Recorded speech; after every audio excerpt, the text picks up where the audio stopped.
Hello, what's up, fellow boxing fans? Yeah, so continuing with yet another boxing weekend round, whatever. Right. Well, there are a couple of really interesting fights. First of all, in the super middleweight division, this is on August the 17th, Saturday. We have a nice card which is in Quebec City, Canada, with Christian Mbilli versus Sergey Derevyanchenko, the main event of that card. Yep. So this is a very interesting fight because Mbilli is an up and comer. He's got 27 wins, no losses, no draws. While Derevyanchenko is a hardened veteran, like a war horse, if you will, who's 38 now already. And yeah, 9 years older than Mbilli. They are equal in height and, more or less. And but Mbilli has a much bigger reach. Derevyanchenko really has a small reach, even for his height. I mean, 67, 5'9", while Mbilli has a 72-inch reach, which is pretty big for a guy who is just under 5'9".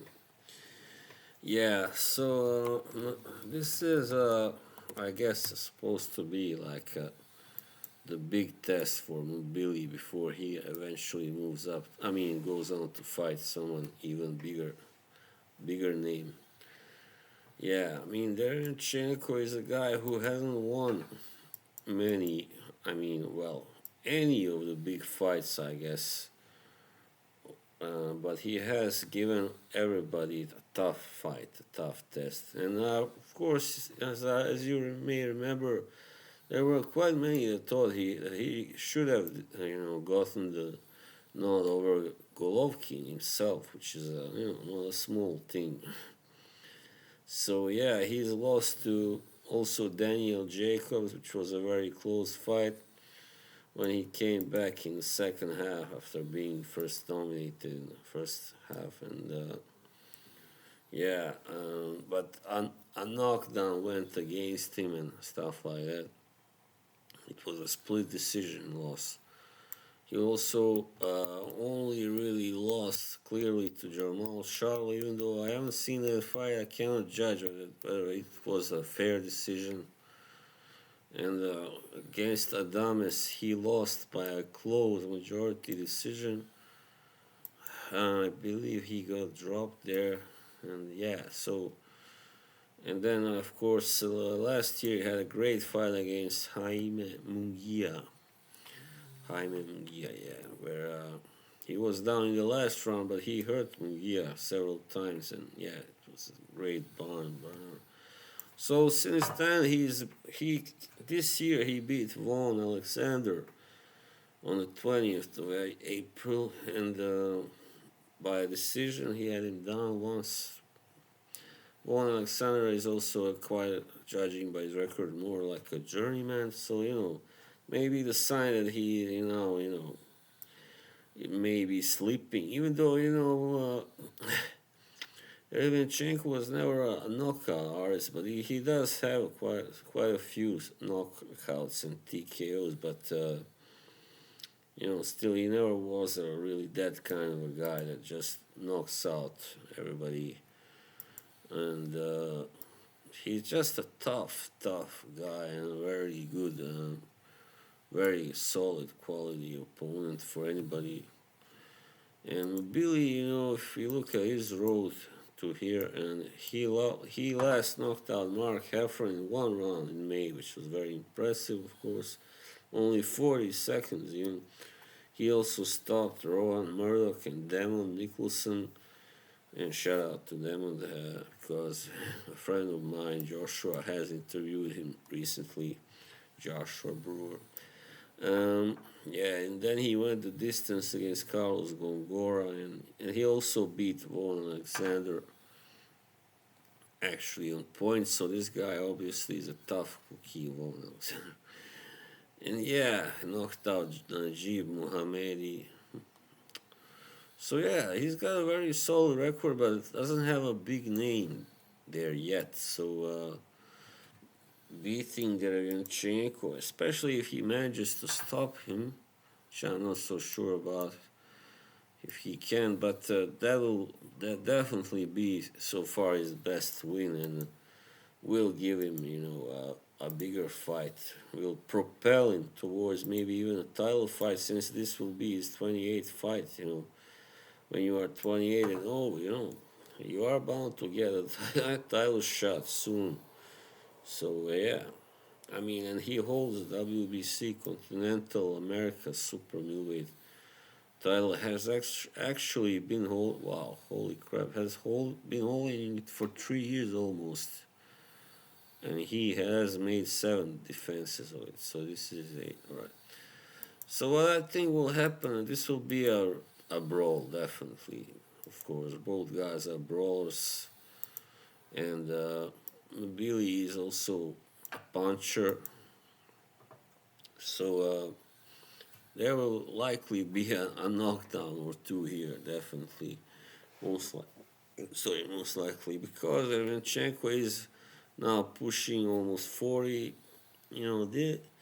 Maybe he can get stopped, who knows, but he's very tough, so I wouldn't go for that prediction, but if anybody did, I wouldn't blame them. I wouldn't think that was crazy for sure.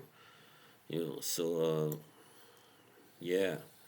But yeah, anyway, from Mbilli, he's fighting at home, you might say, because he is based in Quebec or Quebec City, or I mean that area anyway. He is based there, so in the French Canada. So yeah, this will be he will be the guy who on whose side the establishment is, to put it away, but he won't need it. I don't think so. Still, it can be a very close and tough fight. So anyway, Billy, I think, will most likely win this, and yeah, that's all I can say. I don't know, but most likely on points. Yeah. We also have a heavyweight fight on the undercard, the return of Arslanbek Makhmudov. So he's fighting Guido Vianello, two big guys. Vianello, both are around 6'6". I think Vianello is like a half-inch tall, or maybe, I don't know. Makhmudov is more like 6'5.5". So Makhmudov is already 35, and it's got 19 wins and 1 loss. That one, of course, came in a big, like, shock, you might say, upset against Agit Kabayel. And he's got 18 knockouts. Only Carlos Takam has gone the distance with him. And yeah, that Cabell fight just exposed his defensive issues, and all that. His vulnerability to body punches. Yeah, everybody who is that tall and big and heavy doesn't usually take body punches well.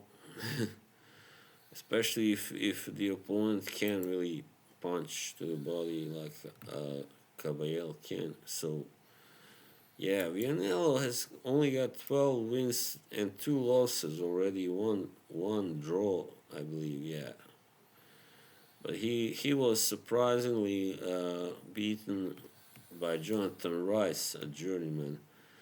That was his first loss last year in January, but that was like a cut stoppage. Then in his last fight in April, he lost to F.A. Jagba, but it was by a split decision. Yeah, so this guy, Vianello, it seems like he's not that skilled, to me.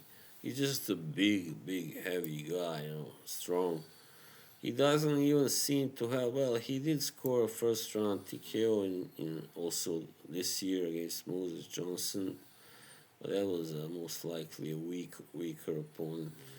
So, he's like a guy who, if everything goes completely like right, perfect for him, he can score a knockout. If not, then he struggles. Obviously, he's that type of guy.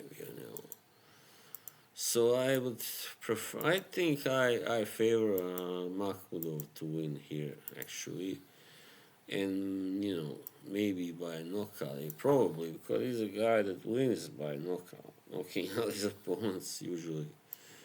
So yeah, that's my prediction here. And then next Wednesday, we got also an interesting fight where actually Jarrett Hurd is coming back. Wow. So Jarrett Hurd, once the king, junior middleweights, he seemed to be destined anyway to become a king. He suddenly started experiencing these big upset losses. First to Julian Williams, J. Rock, then Luis Arias, and then he was knocked out by Jose Armando Resendiz. I never heard of the guy. After sustaining some kind of lip laceration, and yeah.